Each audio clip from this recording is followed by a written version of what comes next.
সবাই ভালো আছেন, সুস্থ আছেন। এখন ভোর বাজে 5:30। তো আমি সকালের নাস্তা বানাইতেছি, কারণ 6টার ভিতরে বের হয়ে যেতে হয়।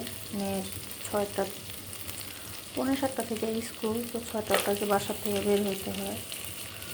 তো প্রতিদিন এই টাইমে আমার নাস্তা বানাইতে হয়। ফজরের আজান দিতেছে।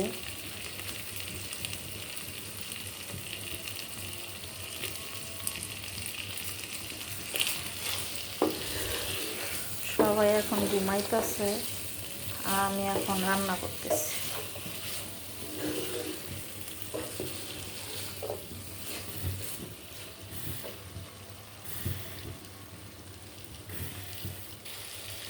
আর অল্প করে আজকে একটু খিচুড়ি করে দিব গাজর দিয়ে। কালকে মাংস ছিল, ওই মাংসর ঝোল, অল্প কিছু মাংস ছিল, ওটা দিয়ে আজকে একটু অল্প করে খিচুড়ি রান্না করব।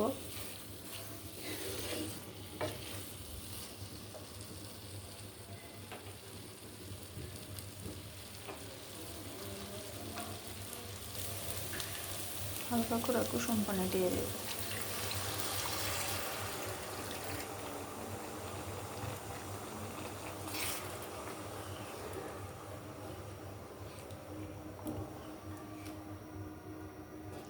চারিদিকে আজান দিতেছে।